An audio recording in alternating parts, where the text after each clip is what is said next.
Hola con todos, el tema de este video es amebiasis intestinal. Abordaré la fisiopatología, el diagnóstico y el tratamiento.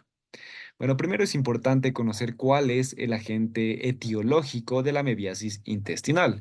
Este corresponde a la entoameba histolítica.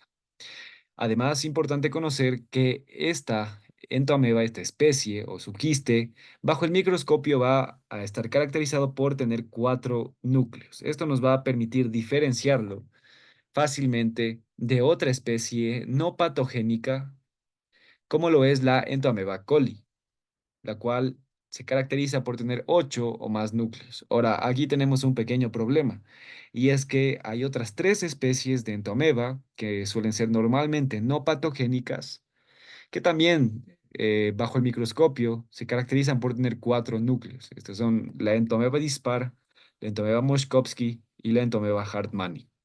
Ahora, más adelante en la evaluación diagnóstica les voy a mencionar la solución a este pequeño problema. Ahora hablemos de la transmisión. La principal vía de transmisión es la vía fecal oral, por la ingestión de agua o alimentos contaminados.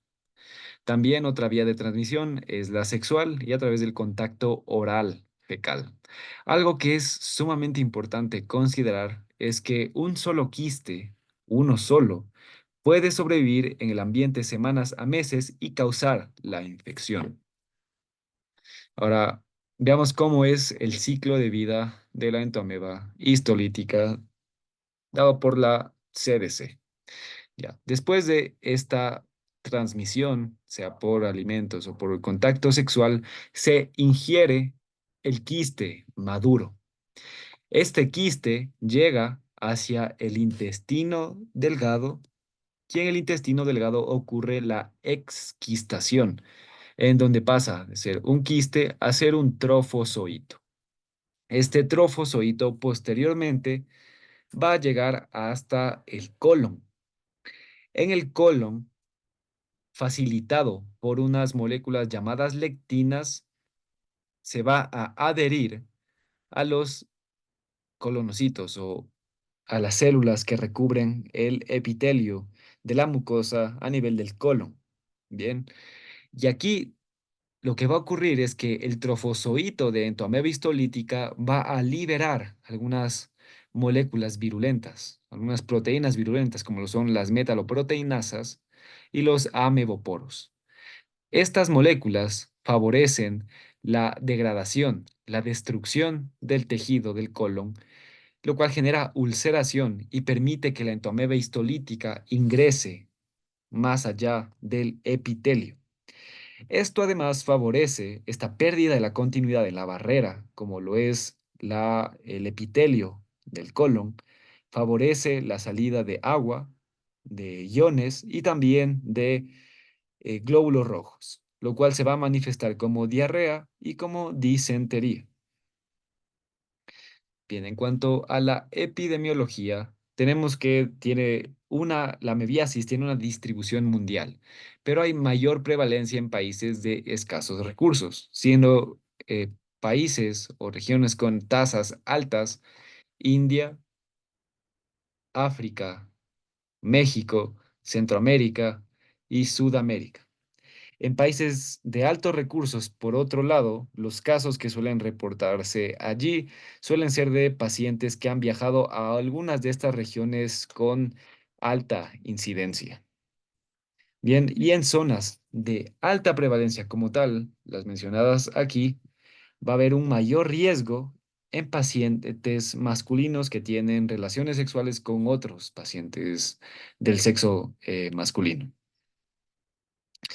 Factores de riesgo de severidad es decir, factores de riesgo que dan lugar a una mayor probabilidad de que la persona tenga una enfermedad severa, es que sea un paciente pediátrico, embarazadas, que el paciente esté recibiendo corticosteroides, que tenga alguna malignidad, que sea un paciente con alcoholismo o con malnutrición. Y entre las manifestaciones clínicas tenemos que hay un espectro de manifestaciones clínicas que varía desde lo asintomático hasta Condiciones severas como lo son una colitis fulminante o enfermedad extraintestinal, que puede ir desde afectación hepática, pulmonar, cardíaca y cerebral. La enfermedad más común, sin embargo, es la colitis crónica no disentérica. Bien, importante, sumamente importante considerar que el 90% de las infecciones por entomoeba histolítica son asintomáticas. Ahora, algo que es importante mencionar aquí es que incluso si son asintomáticas, si se detectan, es importante erradicar esta infección. La instauración de síntomas usualmente ocurre entre 1 a 3 semanas cuando la infección va a ser sintomática. Es decir, tiene un curso subagudo, de agudo a subagudo. Bien, en cuanto a síntomas y signos, si es que el paciente presenta la enfermedad, que como les mencioné no es lo más frecuente, estos van a ser diarrea, heces sanguinolentas, dolor abdominal, pérdida de peso y poco común va a ser la colitis fulminante, la peritonitis y el ameboma. Algo que es importante tener en consideración es que la diarrea acuosa y la fiebre no suelen asociarse predominantemente a la infección por entomoeba histolítica, es decir, que cuando está presente diarrea acuosa y fiebre, importante considerar otras etiologías. En cuanto a los hallazgos en microscopía, vamos a encontrar a los trofozoitos hematófagos. Y algo importante a considerar aquí es que no solo vamos a encontrarlos con entomeba histolítica, sino también con entomeba dispar y saber que esta no suele ser patogénica. Y también leucocitos en heces, además de los quistes característicos. Bien, vamos con la parte del diagnóstico. ¿En quién vamos a sospechar de amebiasis intestinal?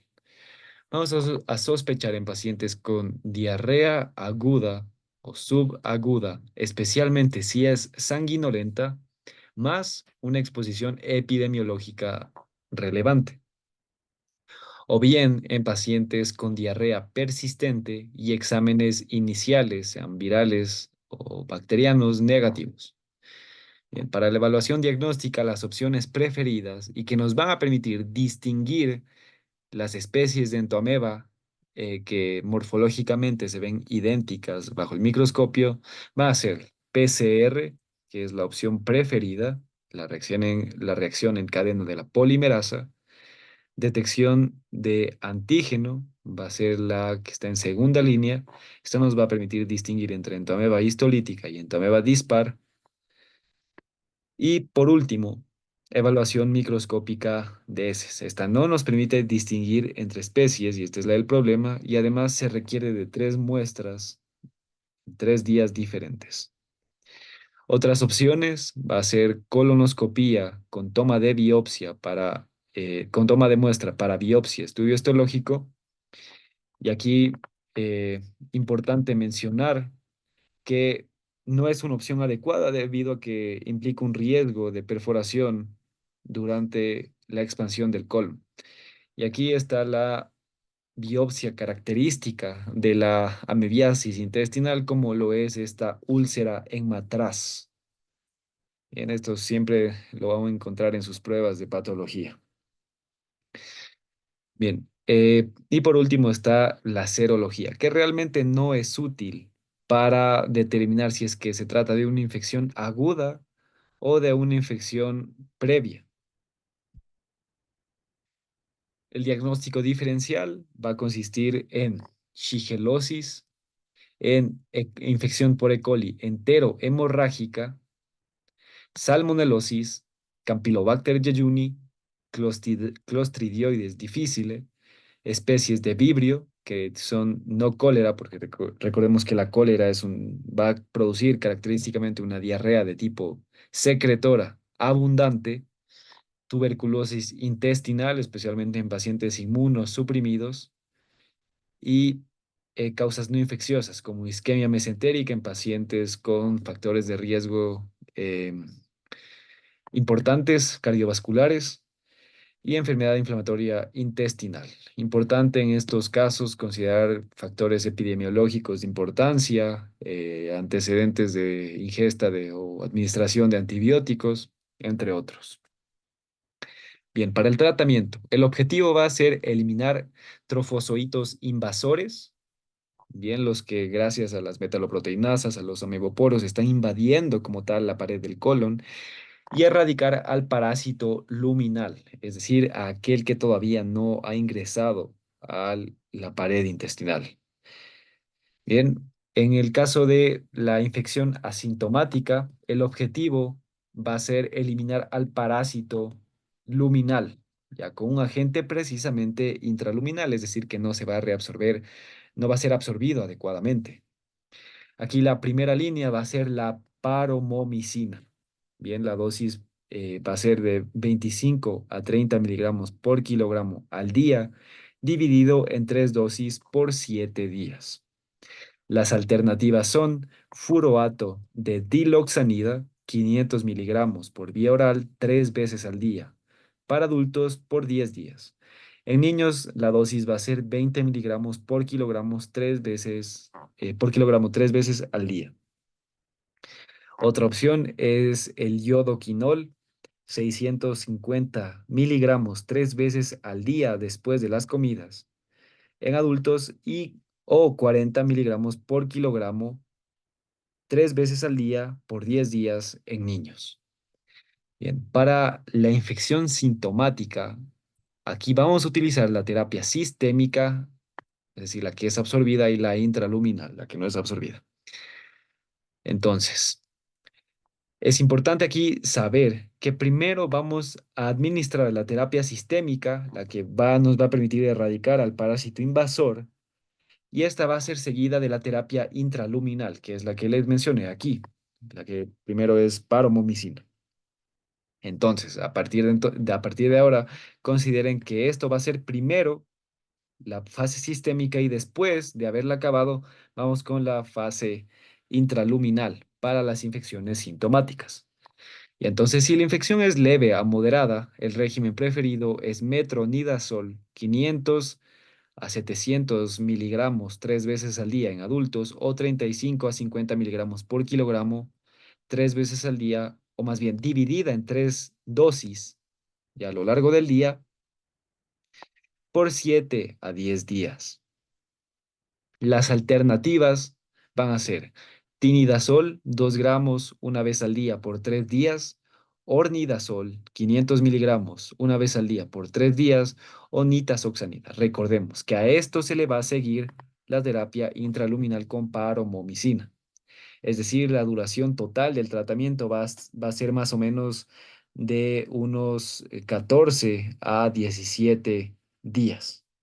Ya, pero en el caso de pacientes con infección severa, que tengan colitis fulminante, peritonitis o megacolon tóxico, aquí recordemos que en el colon, especialmente, vamos a tener una gran cantidad de bacterias, parte de la microbiota.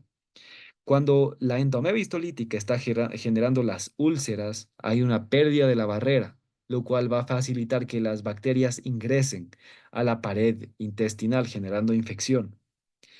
Bien, entonces aquí no solo vamos a dar terapia para este parásito, para este protozoario, sino también cobertura para bacterias. Ya entonces el tratamiento va a consistir en metronidazol más terapia antibiótica con cobertura gram negativa de amplio espectro, como lo puede ser piperacilina, tazobactam más cefepim. Y además, en casos ya severos, puede requerirse colectomía.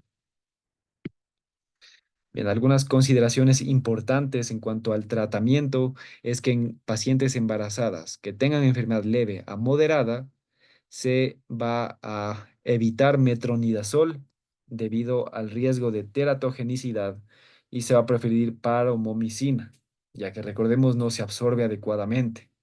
Ya, pero para pacientes con enfermedad severa ocurre algo curioso y es que vamos a hacer lo contrario. Vamos a dar metronidazol a pesar de todo y vamos a evitar paromomicina, porque cuando hay enfermedad severa implica que ya hay una mayor permeabilidad que permite que la paromomicina sea absorbida y esta y no queremos realmente que la paromomicina sea absorbida, ya que recordemos que la paromomicina es un aminoglucósido que tiene un mayor perfil de efectos adversos. Bien, y en cuanto hay algo importante para mencionar al final, y es que en pocos casos puede ocurrir una infección por Entomeba moschkowski, que normalmente no es patogénica. En este caso, se recomienda el mismo régimen que les acabé de mencionar para entomeba histolítica. En cuanto a la prevención, importante evitar agua no tratada o ingerir agua no tratada, comida mal cocida y evitar prácticas sexuales que involucren contacto fecal oral. Pero si ya se da el caso, tener una buena higiene. Importante considerar algo, y es que el quiste de la ameba va a ser resistente al cloro utilizado en los suministros de agua. Entonces se requiere de otras medidas para poder erradicar los quistes de entomeba histolítica. Por lo que aquí puede ser importante utilizar otras medidas, como por ejemplo hervir el agua o bien utilizar filtros. Y hemos llegado al final.